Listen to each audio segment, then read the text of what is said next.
Thailand dan Vietnam belajar kepada kita. Hari ini kita tertinggal jauh 100 tahun dibandingkan mereka.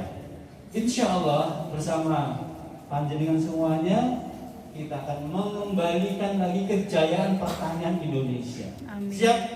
Siap. Saya ulang, siap untuk mengembalikan kejayaan pertanian Indonesia? Siap. Alhamdulillah. Karena itu pagi hari ini jadikan sebagai momentum untuk kebangkitan itu. Kita hadirkan Bapak Haji Mak Munir. Beliau adalah konsultan nasional. Waktunya memang ini agak mepet ya. Kayak cuma 1 minggu ya. Mengapa? Karena kebetulan beliau waktunya hari ini.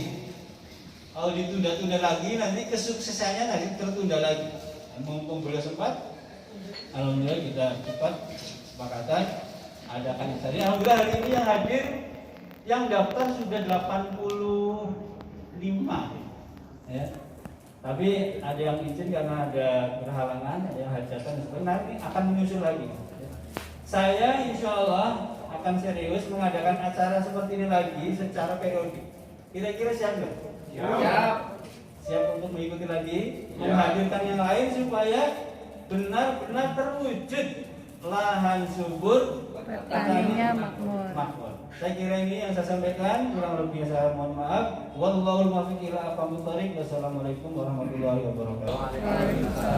Puji syukur kepada Allah Subhanahu wa taala bahwasanya kita diberikan sebuah kesempatan untuk kesekian kali, di mana tadi disampaikan sambutan dari beliau Pak Ustadz Jasiman bahwa sesungguhnya adalah kita ini adalah yang terbaik. Negeri kita negeri yang makmur, negeri kita negeri yang subur. Lalu kemana pertanian kita? Insya Allah pada kesempatan ini saya petani. Saya ini petani, tapi saya berusaha ingin menjadi pengusaha pertanian. Bapak mau? Bapak siap? Siap. Oke. Mohon izin saya buka masker dulu ya. Biar gantengnya gitu kan.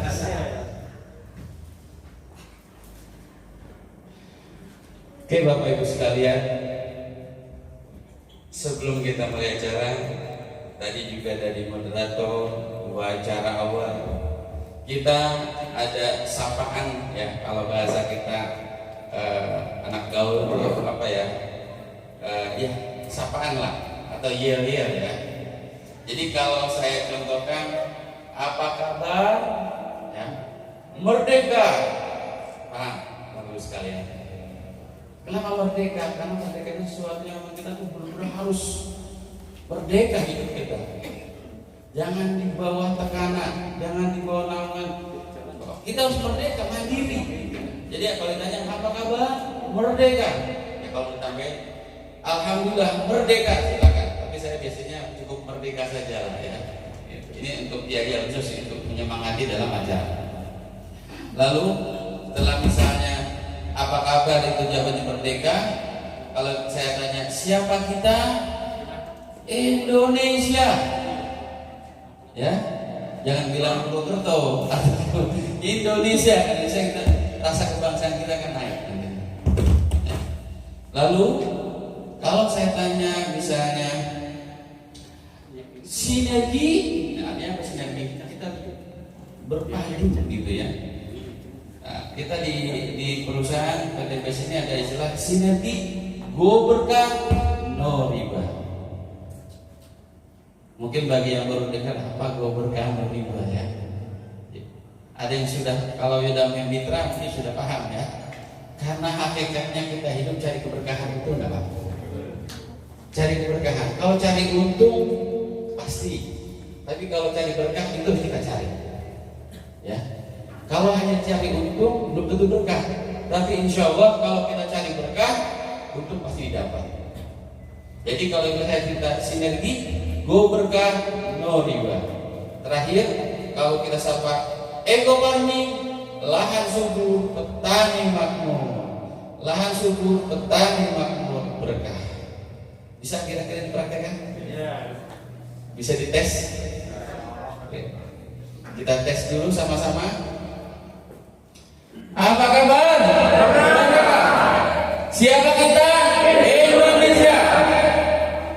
Sinergi golkar melibat. Ekonomi lana subur, petani makmur berkah. Ini penyemangat saja Pak sebetulnya ya. Penyemangat, silakan kembangkan lagi ya. Karena kita berharap training ini walaupun mungkin beberapa jam ya, mungkin sehari full kita akan bahas bagaimana Indonesia ini bisa bangkit kembali ya. Hiduplah tanah airku. Tadi kan Indonesia Raya sudah kita dengar semuanya. Hiduplah. Jadi kalau kita hidup, insya Allah Pak, kita akan merdeka kembali. Kita sudah lama merdeka, tapi kita merasa sudah merdeka kan? Ya? Kalau kita mau merdeka itu kita sudah mandiri. Mungkin Bapak Ibu sekalian, ini saya mau sapa dulu ya. Tadi udah dialnya sudah. Saya mau tanya nih kepada yang hadir, yang paling jauh di sini, yang hadir di sini dari mana? Cilacap. Mana yang dari Cilacap? Di Solo paling jauh. Paling jauh. Yang paling dekat. Di ini. Pabuaran ya. Ada di sini yang paling dekat. Ada berapa orang yang paling dekat? Saya tanya lagi. Di sini siapa yang petani? Bener nih ya, saya tanya nanti. Kalau petani punya lahan berapa luasnya? Ya. Di sini siapa yang pengusaha tani? Gak ada yang menjawab. Berarti Bapak Ibu sekalian belum pengen jadi pengusaha tani. Tapi sekarang mau nggak? Nah, sekarang saya tanya lagi. Siapa yang pengusaha tani? Nah begitu Pak. Sebab kata-kata itu bisa jadi doa. Ya. Kalau Bapak jadi petani, alhamdulillah. Karena petani itu sangat mulia Bapak sekalian. Bung Karno pernah mengungkapkan bahwa negeri ini ya, itu terletak maju mundurnya tergantung petaninya. Kenapa? Petani itu sebagai penyangga tanah air. Singkatannya begitu katanya. Bisa dibayangkan Bapak Ibu sekalian, kalau negara ini kelaparan rakyatnya, bagaimana tentaranya? Lemes gak tentara juga? Lemes. Maka dari itu berangkatnya adalah dari dunia pertanian. Insya Allah Bapak Ibu sekalian, saya berharap nanti tidak sampai di sini. Tadi Pak Ustadz sudah sebutkan, kita akan rutin. Kalau perlu kita bikin klinik tani di sini, di mana klinik tani ini sebagai sebuah jembatan para petani Indonesia ingin bersih, mengeluhkan masalahnya, mungkin curhat, mungkin di situ ada beberapa hal yang masalah di lapangan. Misalnya kalau petani kan rata-rata masalahnya apa? Rata-rata modal kan? Atau hama kah, atau benih, atau produksi, atau harga padi, atau harga, dan semuanya masalah kan ya? Semuanya masalah. Banjir juga masalah ya. Ya. Tapi insya Allah bahwa semua masalah pasti ada solusi. Baik Bapak Ibu sekalian, jadi kita sepakati saja bahwa hari ini adalah hari yang sangat mudah-mudahan diridhai Allah Subhanahu wa taala.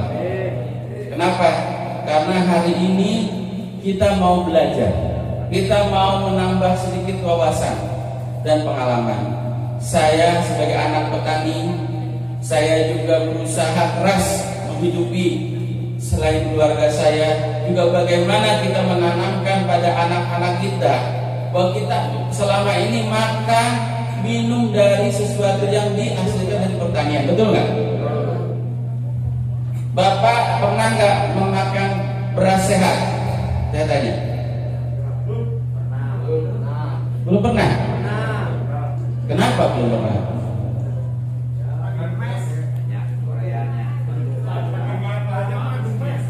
Ya, jawabannya ada di petani. Petani selama ini menggunakan pupuknya dari mana? Ya, terus juga ada mengandung bahan yang berbahaya atau tidak? Dan insya Allah di forum ini kita belajar bagaimana kita bertani sehat, ramah lingkungan. Siap belajar? Siap. Tema untuk mengawali penyemangat di semuanya ini berangkat dari suluh tani cerdas dan terampil.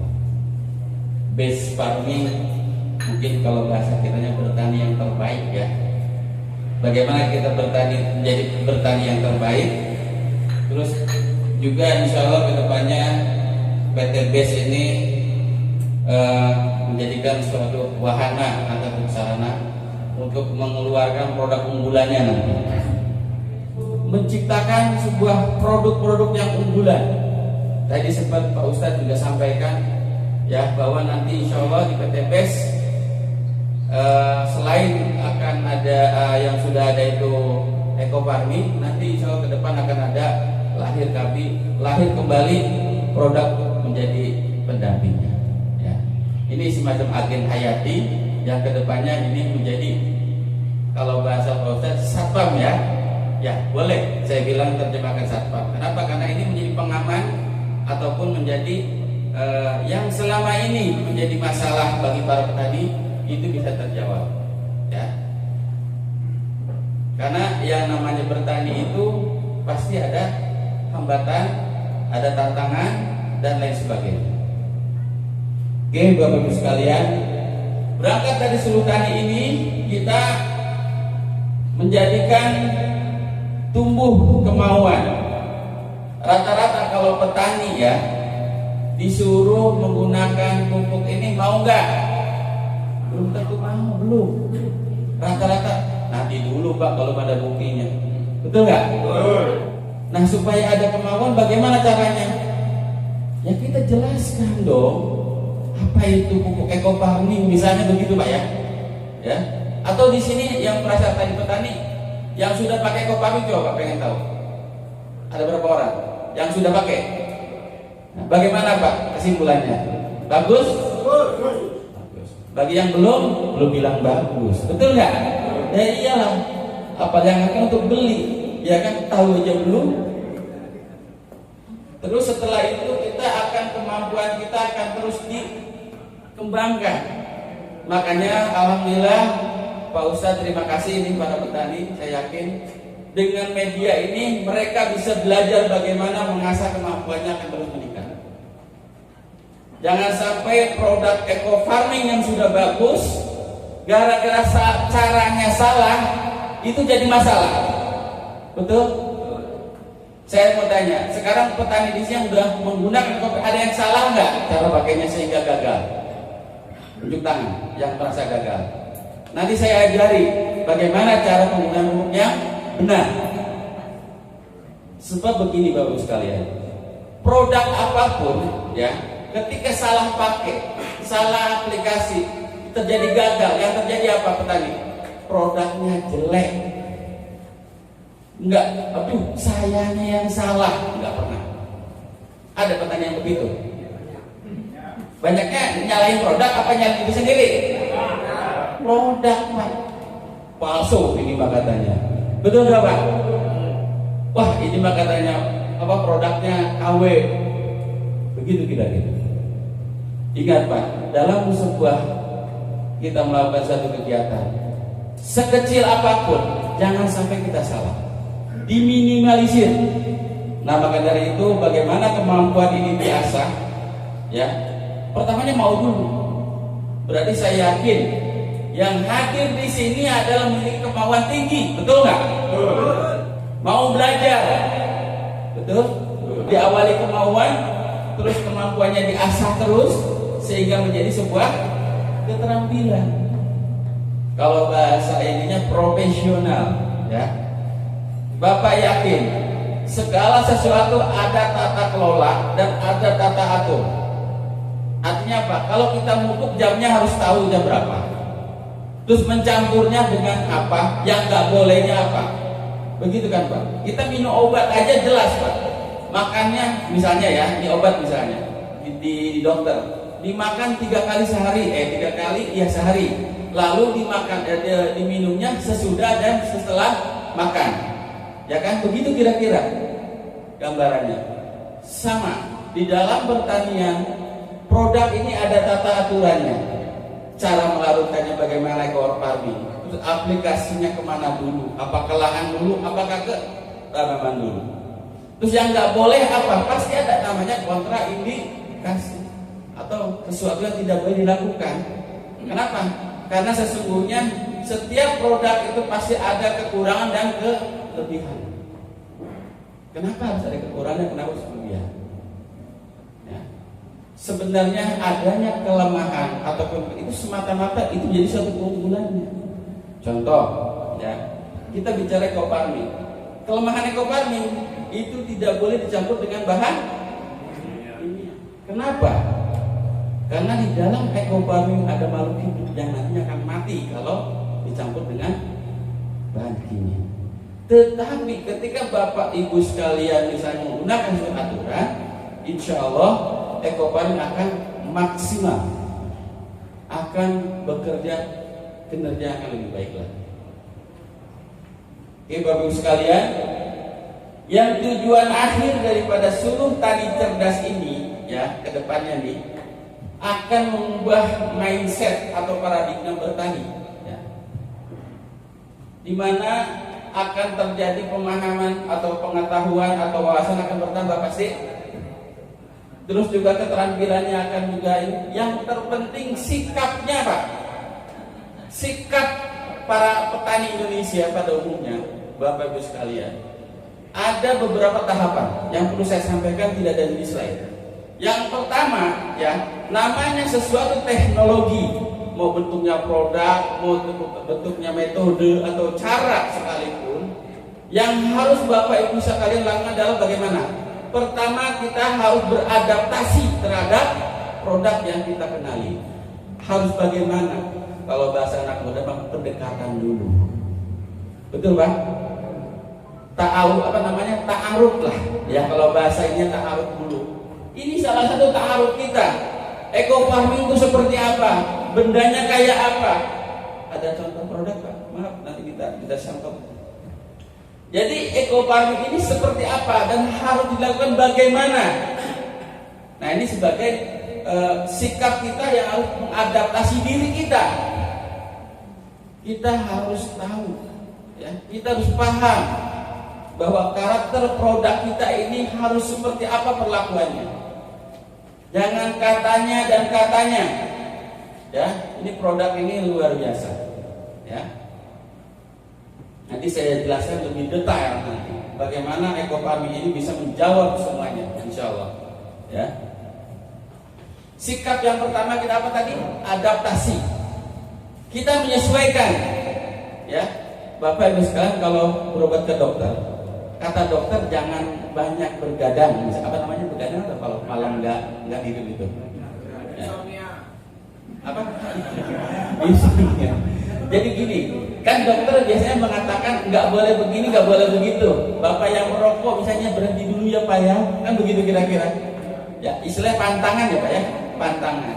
Nah ini juga harus kita tahu ya adaptasinya bagaimana.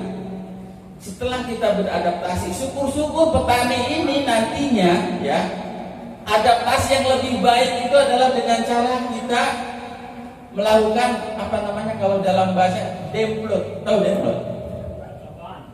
Percontohan, betul. Saya yakin kalau petani cerdas, insya Allah dia akan membuktikan dengan keyakinannya. Sebab begini Pak, apapun tergantung sugestinya. Kalau sugesti kita baik, insya Allah akan baik. Ibarat doa tadi, ya kan? Kalau kita doanya yang bagus-bagus dong, kalau doa jangan yang jelek-jelek, yang bagus-bagus supaya sugestinya akan kuat. Jadi adaptasi dulu, baru yang kedua ya. Setelah melalui demploy, ya kan? Kita namanya adopsi. Adopsi itu akad ya. Saya menerima ini bagus. Coba saya mau tanya, yang menggunakan eco farming bagus nggak Pak? Bapak mau pakai lagi? Atau sudah sekali aja? Mau pakai lagi nggak? Insya Allah Pak, kalau petani kalau udah cocok ya, biar jauhnya ke Jawa, kota mana kalau di sini yang jauhnya? Dikejar itu. Pak, belinya di mana ekoparmi? Pasti. Jadi artinya ini sikap ini yang penting. Sikap yang pertama kita adaptasi dengan cara kita mengenali dulu, lalu kita demplot di lahan kita. Nggak usah banyak-banyak lah Pak. Ya, bagi yang punya lahan kebun, yang punya lahan sawah silakan. Buktikan sendiri, yakinkan diri kita sebelum kita meyakinkan orang lain. Saya insya Allah orang yang meyakini dengan bahwa ekopark ini akan menjadi solusi bagi petani Indonesia. Dan saya buktikan sudah 2 tahun Pak. Saya alhamdulillah tidak menggunakan pupuk kimia sama sekali. Tapi jangan salah Bapak Ibu sekalian. Kita dalam bertani itu ada sebuah pola. Ada pola organik, ada pola konvensional. Kalau saya bilang organik mungkin terlalu tinggi Pak. Minimal kita bertani sehat, bertani yang ramah lingkungan. Ya, Bapak bisa bayangkan kalau Bapak petani misalnya tanam padi, tanam jagung atau tanam sayuran, mau panen disemprot pakai hama. Memang tujuannya untuk nyemprot hama, betul nggak? Tapi kira-kira jagung atau padi kena nggak racunnya? Lalu setelah itu dipanen, digiling jadi beras terus dimakan sama Bapak. Itu beras atau jagung mengandung racun tidak Pak? Terus kalau misalnya dimakan sama kita jadi sakit, beracun ya? Itu cerdas nggak Pak? Cerdas nggak? Makan racun. Makan racun kalau begitu ya. Maka dari itu poin yang pertama tadi kita adaptasi, terus kita adaptasi sampai benar-benar Bapak Ibu sekalian mengerti apa maunya ekoparmi, harus tahu Bapak sekalian. Ya kan? Ya namanya kita kan pendekatan supaya layaknya kita punya pendamping. Maunya istri apa? Kita harus tahu. Anggap ini pendamping Bapak petani. Kalau pupuk nanti Pak, suatu saat saya mah kalau nggak pakai ekoparmi nggak berani saya. Sama, sekarang juga banyak petani kalau nggak pakai pupuk kimia dia nggak berani Pak.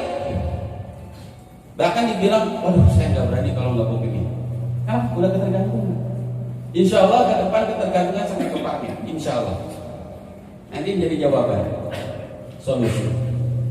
Yang terakhir, ya tadi kan setelah adaptasi kita adopsi, setelah kita mampu membuktikan diri sendiri bahwa pupuk ini benar-benar bagus. Yang hasilnya tadinya sekian menjadi naik, gitu kan? Itu kan bagus. Terus yang lain misalnya kena hama, misalnya ya Pak ya, ini enggak. Bahkan baru hari ini kemarin orang tua saya, orang tuanya istri, tanaman padinya terendam selama hampir kurang lebih 3 malam Pak. Enggak kelihatan sawahnya. Kemarin kan sering banjir ya Pak ya. Alhamdulillah hari ini, kemarin dan hari ini masih dipanen, alhamdulillah masih selamat, berkah ekoparmi. Yang tadinya orang tua saya hanya menggunakan, ya namanya saya walaupun konsultan nasional Pak, sama mertua ya begini Pak, cobain aja dulu, gitu kan? Sekali musim kedua, nah itu bagus ya pupuk katanya.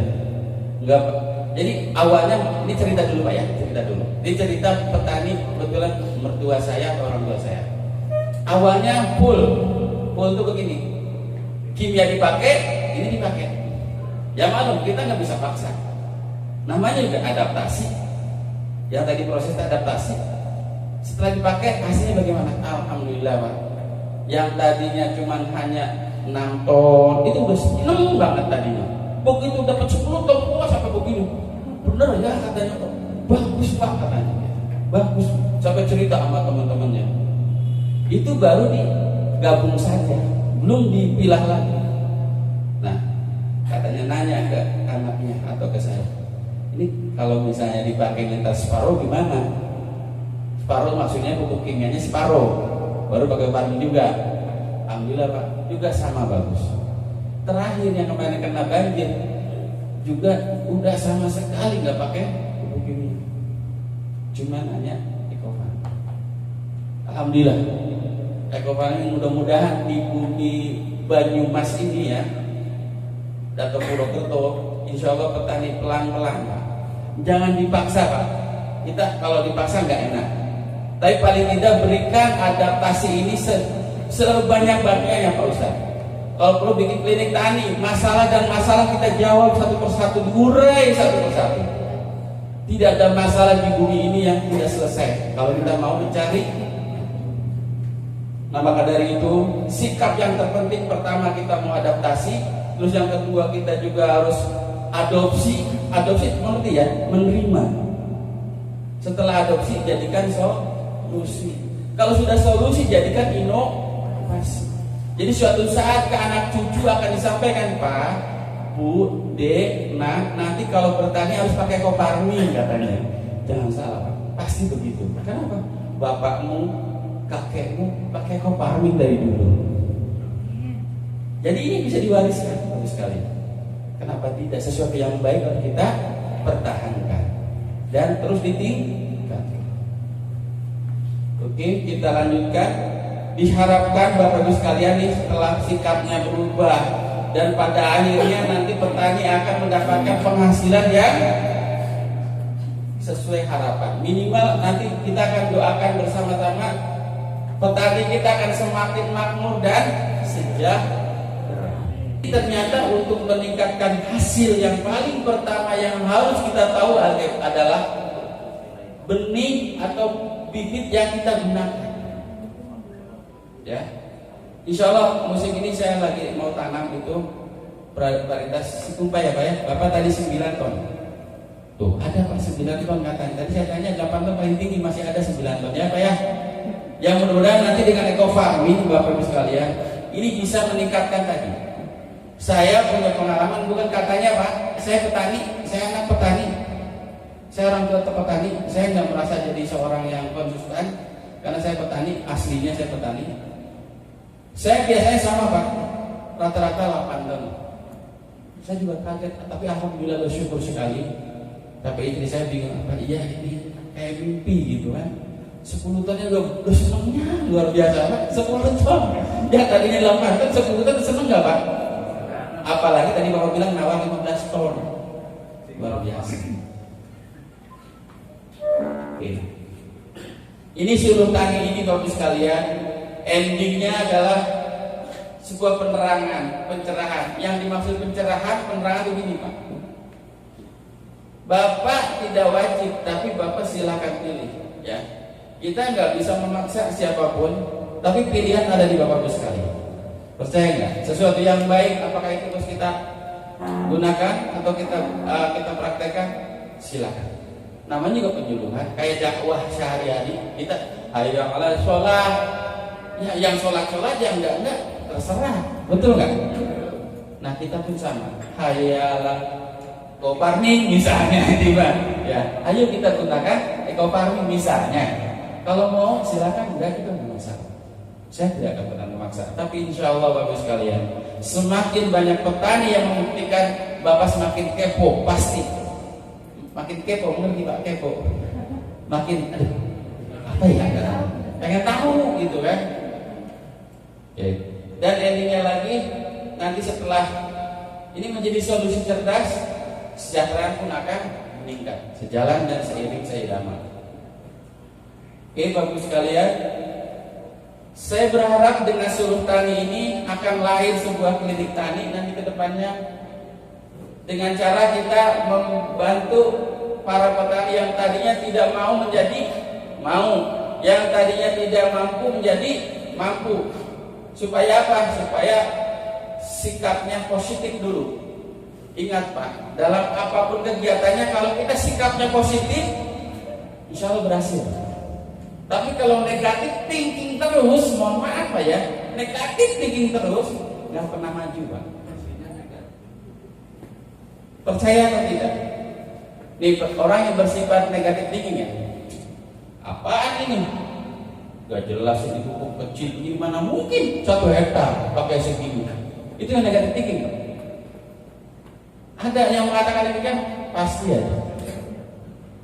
Tapi ada yang bersifat positif thinking, bisa saja dengan segini itu bisa untuk 1 hektar, untuk 1 aplikasi maksudnya ya. Jadi gimana kita? Ruang lingkup pikiran, alam pikiran kita, selama kita positif dalam konteks Islam, kita selama kita terus bersyukur kebahagiaan akan mengiringi. Begitupun sama, kalau kita positif, insya Allah yang dikatakan lahan subur petani makmur akan terwujud di bumi Indonesia. Layanan di dalam base farming atau istilahnya klinik tani yang Bapak Ibu sekalian nanti akan bisa dimulai di Kabupaten Banyumas ini. Saya berharap nanti ada sebuah layanan bimbingan teknis. Jadi Bapak Ibu sekalian, tentunya menjadi petani sukses itu ada syarat dan ketentuan. Begitupun mau jadi petani gagal pasti banyak alasan. Percaya nggak? Nih banyak yang menggunakan ekofarming gagal. Apa ekofarming? Udah mati, wah macam-macam lah Pak. Wah dibully, ada. Tapi yang positif juga banyak. Kita ambil satu kesimpulan begini Pak. Kalau seandainya ekofarming ini gagal Pak, semua gagal. Tapi kalau ekofarming itu berhasil tapi ada yang gagal, itu biasa. Karena hukum alam ada yang berhasil dan tidak. Tapi kalau semua gagal, silakan katakan gagal. Tapi kalau berhasil, paling kalau saya pribadi atau mungkin Bapak sekalian, ketika Bapak melakukan kegagalan dalam mengaplikasi ekofarming, misalnya Pak ya, tapi teman Bapak berhasil, jangan dulu memponis bahwa ini salah. Siapa tahu mungkin kita salah mengaplikasi. Karena alhamdulillah ekofarming sampai hari ini dari mulai ujung Aceh sampai Merauke, alhamdulillah berhasil. Kalaupun ada yang gagal, biasa Pak. Kesalahan teknis, paham ya Pak ya? Kesalahan teknis maksudnya itu mungkin cara melarutkannya salah, menyemprotkannya salah. Nanti akan dibahas lebih lanjut. Bimbingan teknis ini penting Pak, ya, bimbingan teknis. Yang berikutnya demplot, yang tadi saya bilang adaptasi ini, kalau perlu Bapak Ibu sekalian, di sini harus ada demplot. Demplotnya boleh di padi, boleh di cabai, apalagi di sini adanya jagung, apalagi. Nanti Pak Ustadz di absen aja yang siap demplot supaya betul-betul kalau perlu yang demplot ini orang yang paling menentang kalau perlu, biar dia kan akan tahu gitu kan kebenaran bahwa ekofarming bisa membuktikan menjadikan solusi buat para petani. Biasanya kalau yang memang aneh-aneh, ya kita harus juga lakukan pembuktian karena hakikatnya Pak, hakikatnya nih ya, mohon maaf, dalam segala hal itu ada 3 tahapan orang bisa menerima atau tidak. Yang pertama ada orang yang dikasih tahu aja udah percaya, namanya saya katakan ilmu yakin. Dikasih informasi udah percaya, ada yang begitu. Tapi ada yang kedua, orang itu kan di sana Pak, bagus itu karena di Karawang saja Pak, di Banyumas belum tentu Pak, betul nggak? Banyak begitu? Banyak. Itu namanya tahap kedua, dikasih informasi belum percaya. Dengan cara yang kedua kalau gitu, yang dikatakan ainal yakin. Maaf, saya istilahnya bahasa Arab ya. Ainal itu apa Pak? Kalau kita udah melihat dulu, tetangga Bapak pakai apa itu? Ekofarming. Kok bagusnya? Ada yang masih percaya. Tapi ada juga yang masih gak percaya Pak. Pak, dia bisa-bisanya aja. Coba kalau tahan sawah saya sendiri, ya belum buktikan masalahnya. Nah yang terakhir adalah hakul yakin, buktikan. Ibarat kita menawarkan minuman Pak, misalnya kopi ya. Kopi ini enak katanya, pasti semua orang kan nggak percaya pada kopi itu enak kalau belum itu proses Pak. 3 tahapan itu proses. Ilmu yakin, oke, berarti hebat orang itu. Dengan informasi dia melakukan. Yang kedua dengan demplot atau buktikan, ya, melihat langsung lalu kita buktikan sendiri. Saya berharap demplot ini di setiap desa ataupun di setiap kecamatan monggo Pak Ustaz. Nanti ketika panen raya kita undang para pejabat. Kalau Pak Jokowi kita undang. Kalau perlu. Ya. Iya. Aduh. Ngantuk ya, Bu ya. Oke, intinya demplot sebanyak-banyaknya semua apa? Supaya pembuktian semakin murah, semakin bagus. Masa sih tetangganya sendiri pakai, tetangga depan pakai, tetangga sebelah pakai, yang kanan kiri pakai, yang belakang pakai, tinggal sendirian, kita pojok Pak. Bakal itu gak pakai juga, bisa jadi gitu. Itu namanya efek positif. Ya. Yang berikutnya kita juga harus mengadakan klinik tani yang saya pengen di sini. Klinik tani ini menjadi sebuah informasi konsultasi penerapan teknologi apapun. Contoh yang tadi saya bilang nanti ke depan ini untuk penanganan hama, ya. Karena hama itu juga ada jenisnya Pak ya. Ya, ada hama wereng kalau di padi ya. Ada nama penggere, ya kan? Ada lagi penyakit misalnya kerdil atau penyakit apalagi banyak lah, ya kan? Nah di klinik ini kita bisa jawab Pak. Kita ada solusinya, kita bikin resep bagaimana itu bisa selesai permasalahan. Ya. Jadi insya Allah Pak Ustadz ya, kita akan ke depan ini kalau perlu di setiap wilayah yang ada di Indonesia kita bikin klinik tani. Ya. Dengan catatan mohon maaf Pak, kemandirian. Artinya kita mulai dari kita, oleh kita dan untuk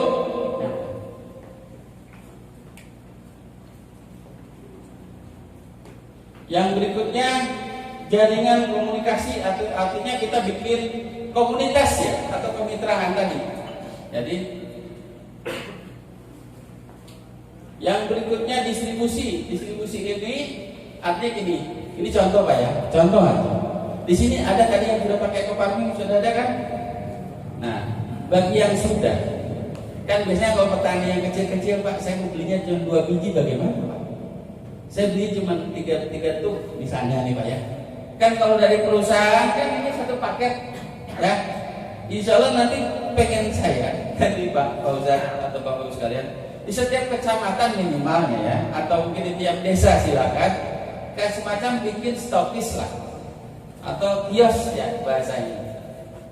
Distribusinya biar lancar Pak. Soalnya ada beberapa petani yang sudah pakai ekofarming, giliran beli lagi bingung. Beli kemana belinya katanya? Apalagi cuma 1 biji, bingung kan? Nah, pelatihan ini menjadi satu SOP Pak. Nanti setiap per semusim atau per 3 bulan silakan adakan pelatihan ini. Dan saya berharap pelatihan ini kedepannya kalau sudah lahir ya trainer baru di wilayah ini, tidak perlu saya datang juga Mas, cukup dengan kita komunikasi lewat media aja. Saya pengen lahir nanti di sini di Kabupaten Banyumas ada seseorang yang mampu menggerakkan, yang mampu menjadikan penyemangat dan terus menjadikan sebuah solusi nantinya Pak.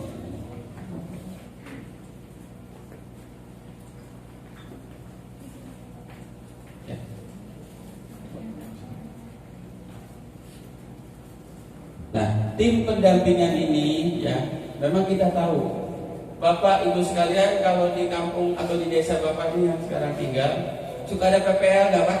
Ada. Sudah seberapa jauh membantu Bapak?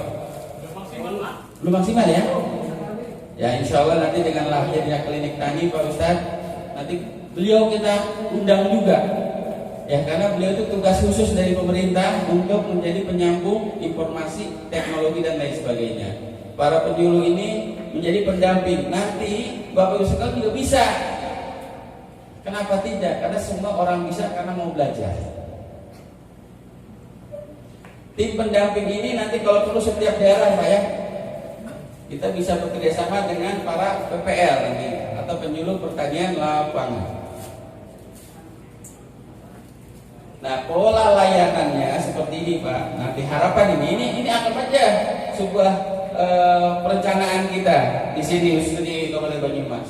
Kita menyelenggarakan pelatihan seperti ini. Mau sebulan sekali kah? Mau 2 minggu sekali? Mau 3 bulan sekali? Silakan. Gimana Bapak Ibu sekalian?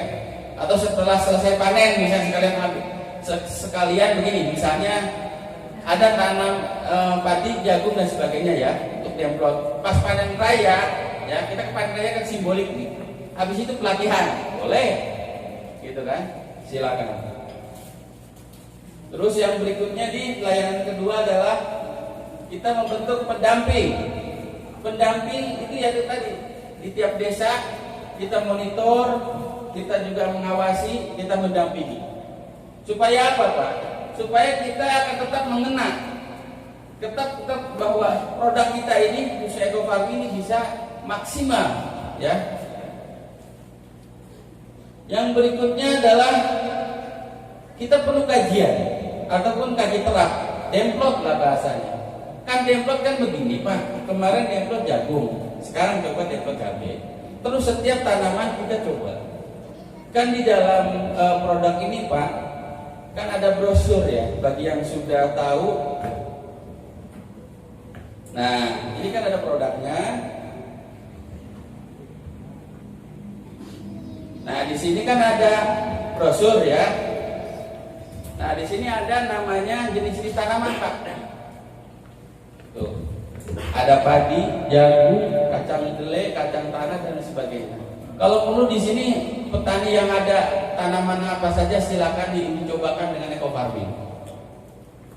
Nah, nanti ke depan salah satu petani kita yang berhasil, biasanya kalau petani itu akan bisa nyambung lagi ngobrol dengan petani lain, betul nggak Pak? Ya Pak, betul nggak Pak? Bahkan ada petani diam-diam aja, nggak pernah ngomong Pak. Kalau ada pertemuan kayak pura-pura ngantuk. Ini tapi paham benar. Begitu bilang, Bapak ngomong tadi bro berapa harganya ya? Begitu Pak. Karena dia menyimak, mendengar. Karena petani itu rata-rata yang ada yang hanya nyimak, tapi dia terus melaksanakan. Tapi ada yang petani yang rewelnya minta ampun Pak, minta nawar lagi, wah udah gitu, macam-macam. Itulah petani. Yang penting kita develop ini terus dikaji Pak.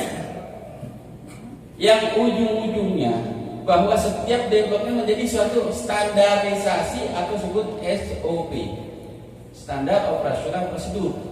Jadi kalau mau tanam padi caranya begini begitu. Kalau tanam jagung ya begini begitu.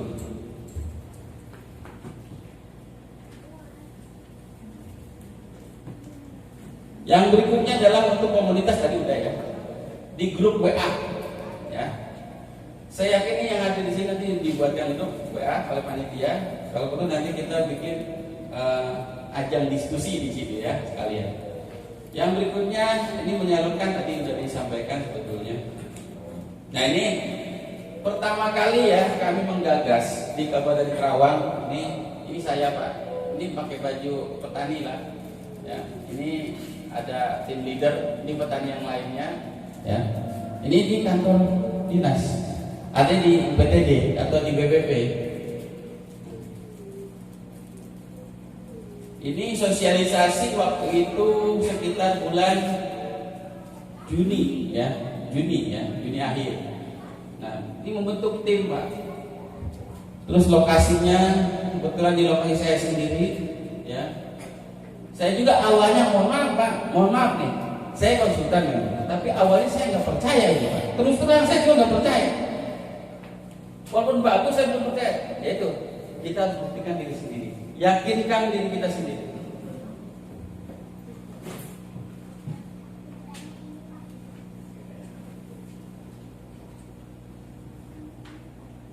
Ada lima kunci keberhasilan dalam demplot. Demplot itu dicoba ya Pak ya, testimoni. Yang pertama kita harus tahu ikuti prosedur. Nah ini prosedurnya apa di sini? Bapak Ibu sekalian baca. Ada lagi buku Eco Farming ya, yang menjadi satu panduan. Tolong dibaca ini, ya. Tolong dibaca, ya. Karena di sini akan ceritakan bagaimana kita menggunakan Eco Farming. Terus di dalamnya juga ada prosedurnya, ya kan, cara melarutkan, cara aplikasi. Terus itu juga ada beberapa pertanyaan-pertanyaan, termasuk teknik bagaimana pemupukan yang tepat, ya. Jadi ini bisa menjadi pembelajaran buat Bapak Ibu sekalian. Bapak Ibu sekalian kalau beli, maaf ya, Bapak Ibu elektronik lah misalnya ya, entah TV, HP ya, HP. Bapak kalau suka di HP kan ada bukunya nggak? Dibaca nggak? Hah? Dibaca nggak? Nggak dibaca. Giliran caranya salah pakai, tenang ada tekan servis, iya kan? Saya udah ketahuan, kalau ketawa-tawa pasti ujungnya ke situ. Ya, pokoknya tolong nih. Jadi kalau pengen berhasil dalam uji coba, pelajari dulu ininya nih, standar operasional prosedurnya yang ada di dalam brosur maupun yang di dalam buku. Terus yang berikutnya tim pendamping. Nah, pendamping ini bisa aja tadi PPL ya, yang di wilayahnya ikutkan. Kepala desanya bila perlu pas panen, tapi kalau Pak Desa pas panen, ya minimal lah. Kan ada petani itu ada kelompok tani Pak ya. Ada kelompok tani, kita tahu kelompok tani. Nah, itu bisa dilibatkan. Terus bangun komunikasi nih dan koordinasi tim. Ya. Tim pelaksana demonstrator. Nah, yang terpenting lagi data, jangan sampai lupa. Data itu mulai dari Bapak olah tanah dipoto, ya kan? Kalau perlu fotonya pakai open kamera. Tahu Bapak open kamera? Jadi situ ada GPS-nya, ada tanggalnya, ada jamnya, ada lokasinya. Kan kalau yang nggak pakai GPS nggak bisa pencitraan, Pak. Foto sawah siapa yang bagus, tempelin buat laporan katanya. Mohon maaf, bukan ngajarin, Pak. Tapi kita bicaranya real, ya. Jadi data itu data kita. Kalau pasang banner sedang dilakukan uji coba eco farming di lahannya Bapak Abdullah misalnya, luasnya sekian, lokasi sekian, tapi jangan lupa jangan nyantumin nomor HP, jangan, takut ada wartawan. Udah cukup aja lokasi dan itu aja cukup. Nanti ada contoh banner Pak Ustadz, nanti kalau perlu ada ini silakan. Banner, foto, video, laporan tertulis, dan dibuatkan berita acaranya. Sebab begini, kalau kita bicara berapa sih hasilnya, kita sebagai penjanjinya siapa? Itu ada orang dinas biasanya bawa berita acara hasil panen eco farming di lahannya Bapak Abdullah, padinya namanya si Kumpai misalnya, hasilnya 12 ton, luar biasa. Dan ini bikin penasaran Pak nantinya. Orang kalau Bapak misalnya sudah melakukan kegiatan seminar, alhamdulillah lahan sawah saya Pak sampai dikunjungi dari orang Bima. Orang Bima. Ada yang Flores dari Jakarta, Bekasi paling dekat. Pokoknya lahan sawah saya ini dan alhamdulillah sudah 2 tahun lebih, dan saya selama ini sudah berorganik, artinya apa? Saya tidak menggunakan pupuk. Jadi pertanyaannya, kadang-kadang bertanya petani biasanya, Pak, kalau pupuk eco farming ini boleh nggak sih dengan pupuk kimia? Ya boleh-boleh saja kalau namanya kita mencoba kan. Tapi kalaupun kita ke depannya nanti akan meninggalkan kimia karena kimia sudah cukup, ya kenapa tidak? Betul nggak? Jadi di sini jangan dipertentangkan boleh atau tidaknya. Semua juga bisa boleh, semua bisa tidak boleh, tergantung kita mau mencoba atau tidak. Nah, kalau semuanya ini bisa dilakukan, insya Allah keberhasilan daripada download ataupun sebutnya uji coba itu saya langsung praktek itu Pak, karena saya dengan prinsip dikasih tahu, kalau enggak praktek dulu buru-buru menyampaikan ke orang lain gitu. Ya. Jadi saya praktek, langsung praktek. Sekarang sudah umur setengah bulan Pak. Tanamannya apa Pak? Padinya Songgolangit. Nama padi Songgolangit. Iya, itu Songgolangit. Sudah apa ininya sudah tak praktekkan, namun di dalam ini ada kendalanya Pak. Apa sebutnya? Kendalanya hama. Nah, selama saya dulu kecil sampai ikut orang tua itu baru mengalami kali ini Bang. Karena saya udah 40 tahun baru singgung pertanian lagi. Ternyata hamanya itu keong Bang. Keong mas. Iya. Oke. Nah, keong mas itu sangat ganas sekali Bang. Kemarin umur 1 minggu itu sudah lebih dari 1 kotak habis Pak. Habis Pak ya? Iya, habis itu. Sekarang sudah sering di apa istilahnya orang Banyumas ditanjangi itu ya dimakan terus Pak, Habis terus lah ya. ya itu saya taburi obat itu juga agak mending. Obat apa Pak namanya? Obat kimia Pak, itu yang juga Kimia? untuk menarik keong itu makan di situ loh Pak, jadi nggak gampang ngambilnya gitu, ambil pengendali gitu. Pengendali hamanya. Iya, ya. Jadi keongnya itu tak taburi di pinggiran, terus keongnya minggir Pak, makan di situ. Pakai apa Pak tadi? Pengisida, Fungisida. pengisida ya.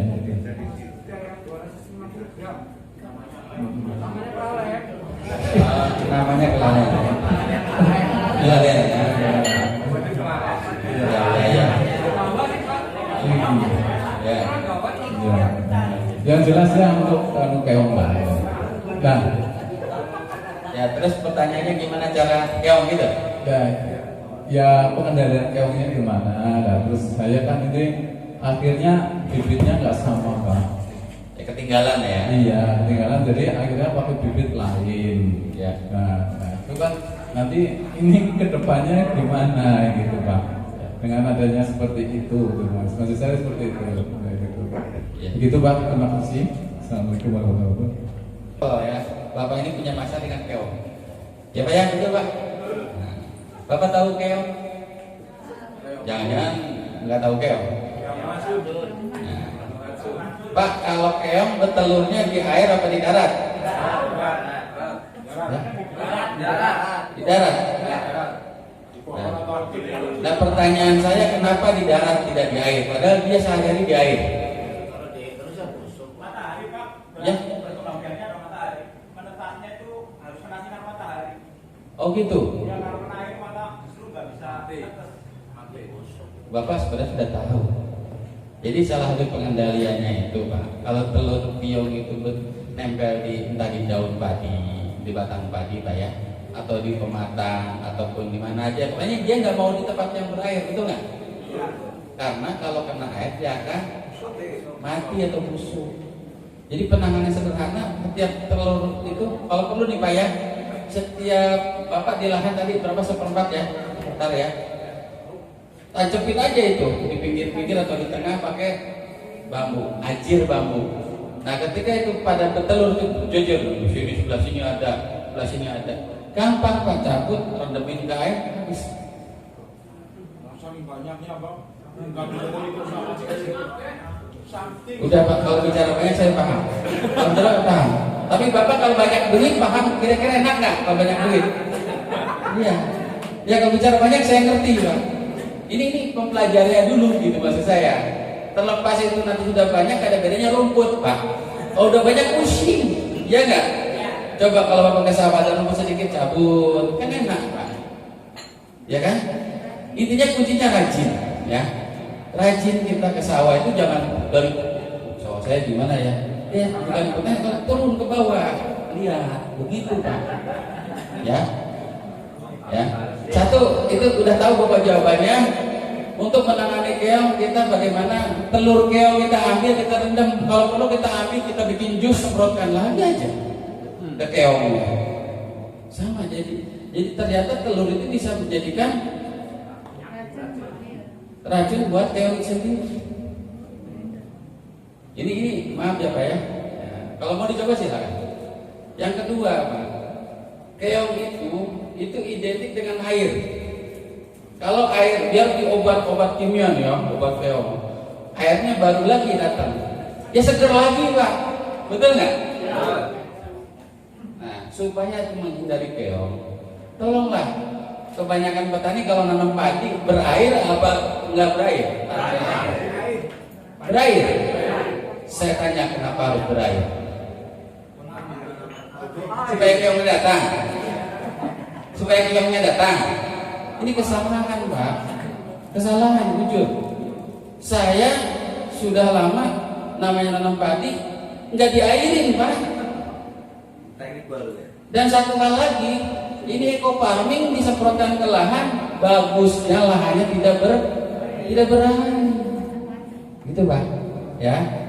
Silakan, kalau mau dicoba silakan, saya nggak akan memaksa. Cuman kuncinya kalau misalnya tanam padinya itu berair, otomatis keong jadi masalah. Tapi kalau itu tanah lahannya tidak berair, mudah-mudahan berkurang. Ya. Karena seiring dengan jalannya air, keong ikut, ya kan? Apalagi udah diobat aja, hidup lagi. Kalau airnya baru.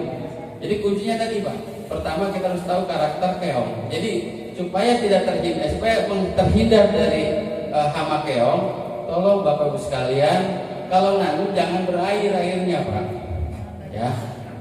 Jadi cukup berlumpur, tetapi tidak kayak terendam, udah kelihatan tanahnya. Macak-macak apa namanya? Macak-macak atau apa di sini namanya? Nyemak-nyemak boleh. Istilah boleh saja, mau nyemak-nyemak, mau macak-macak, mau apa lagi? Melumpur gitu silakan, ya. Ini satu hal yang harus diperbaiki sedikit-sedikit, Pak, ya. Nah, terus kalau seandainya keong tetap ada, ya kan? Bapak bikin pancingan. Kalau pancingan itu apa istilahnya? Jebakan ya. Menjaga. Jadi Bapak di pas air yang masuk ke sawah tuh, ya, bikin saluran kecil mengeliling, ya kan? Nanti di sana tuh kasih daun pepaya atau daun pisang. Pepaya ya. Ya? Pepaya. Pepaya. Kesukaannya ya. Kita harus tahu kesukaan keong, Pak. Kalau udah dikasih pepaya, masa makan padi terus? Udah dikasih. Jadi kita namun berbagi sama keong. Biarkan keong hidup tumbuh subur, tapi memang ya kalau memang terpaksa. Dan keong ini maaf ya, kalau kita manfaatkan, kita bikin pupuk sekalian, difermentasi itu keong, dibikin sate, itu menjadi perangkap buat walang sangit. Kalau perlu digantungin di sawah. Itu keong sate. Kalau masih nggak doyan juga itu walang sangit sama keong, apa sate keong, ya gantilah sate ayam kali. Tapi yang insya Allah Pak, sate keong aja mau mereka. Itu salah satunya resep untuk mengurangi walang sangit yang biasanya itu menghisap bulir padi jadi kopong. Itu dengan keong Pak. Tadi keong juga satu sisi masalah, tapi bisa menjadi jawaban. Begitu Pak. Nah terus tadi masalah keong lagi ya. Kalau kita jus atau kita ekstrak, nah, terus tambah ini jadi banyak resep nih. Tambah lagi pakai itu apa namanya eceng Pak. Eceng gondok. Itu kalau kita aduk, kita ini bikin racikan, itu namanya juga jadi pupuk juga Pak, difermentasi. Jadi satu sisi jadi masalah, tapi bisa menjadi solusi. Itu yang dikatakan kita bertani cerdas dan sehat. Jadi kembali lagi pertanyaan Bapak. Jadi keong itu sebenarnya kalau kita mau tahu tentang karakter keong, insya Allah Pak, dengan dipancing, ya kan? Kalau bicara obat, khusus obat keong nih ya, kalau mau ya, mau praktek ininya membuatnya mau. Ada nggak kira-kira di sini bahannya? Bapak tahu daun sembung? Tahu Pak? Daun sembung? Bapak daun sembung ya, nanti diekstrak atau bahasanya ditumbuk ya. Dibebek apa namanya? Iya, pokoknya dibikin jus lah ya. Nanti airnya kita saring ya. Apa namanya? Ya airnya disemprotkan. Insya Allah bisa. Jadi ada beberapa resep alami herbal bahasanya. Itu bisa daun sembung, daun akar tuba, atau daun patah tulang. Itu bisa. Nanti caranya ditumbuk ya, ditumbuk, atau kalau ada alat itu buat blender ya, blender, nanti itu airnya disemprotkan. Itu bisa. Jawabannya seperti itu Pak. Artinya gini, selama kita masih ada obat alami atau sesuatu yang kita gunakan yang alami dulu. Yang kita tujuannya adalah untuk ramah lingkungan. Kalau misalnya mau kimia juga banyak di toko Pak. Tapi jujur aja, obat apapun kalau sudah bahasa tadi banyak sekali hamanya, ya repot juga, ya kan? Tapi setidaknya proses penanggulangan itu atau penanganan hama itu kita harus bertahap dan terus menerus ya Pak ya. Oke, bisa terjawab Pak ya insya Allah ya. Nah untuk ditanya berapa sih kandungan ini ada di sini Pak? Kandungan di kemasan ada ya. NPK-nya ada di sini. Terus cara penggunaannya juga ada di sini ya. Ya. Cara melarutkannya di sini ada ya. Di buku yang lebih lengkapnya tadi saya ceritakan. Terus yang terpenting bagus sekali yang perlu dipahami ya. Ngomong setelah itu siap dulu. Yang perlu dipahami bahwa eco farming ini adalah pupuk yang mampu mengembalikan kesuburan tanah. Makanya ada istilah lahan subur tani. Kuncinya di situ. Bahwa eco farming wajib diaplikasikan ke tanah yang paling pertama, baru ke tanaman. Berapa dosisnya yang tadi Bapak tanyakan? Tergantung dari tanamannya Pak. Sesungguhnya tanah yang subur sekalipun itu akan habis. Mungkin kita pernah dengar cerita orang tua kita dulu, nenek moyang kita di hutan sana yang masih belum ada apa ya, benar-benar masih apa hutan lindung lah ya. Itu tanah itu benar subur Pak, ditanam apa aja jadi. Tapi ketika kita kelola sekali, dua kali, mungkin zaman dulu nggak mengenal pupuk Pak, ya pindah lagi. Kenapa? Habis. Jadi ditanam pun juga nggak menghasilkannya, nggak maksimal, akhirnya ditinggalin. Lalu cari lagi yang masih subur. Artinya kita punya logika bahwa tanah subur itu harus kita pertahankan. Bagaimana caranya? Ya insya Allah solusinya ada di eco farming. Merdeka! Siapa Anda? Indonesia! Sinergi! Gobernur! Nolima! Eco farming! Terima kasih sudah nonton video YouTube saya, Haji Makmunir Channel, Solusi Cerdas Bertani. Terima kasih juga bagi yang sudah like, komen, share, subscribe, dan mengaktifkan lonceng notifikasinya. Bagi yang belum, silakan klik subscribe supaya terus bisa mengikuti informasi video edukasi media Suluh Tani Cerdas dan Terampil. Eco farming, lahan subur, petani makmur. Salam petani cerdas. Assalamualaikum warahmatullahi wabarakatuh.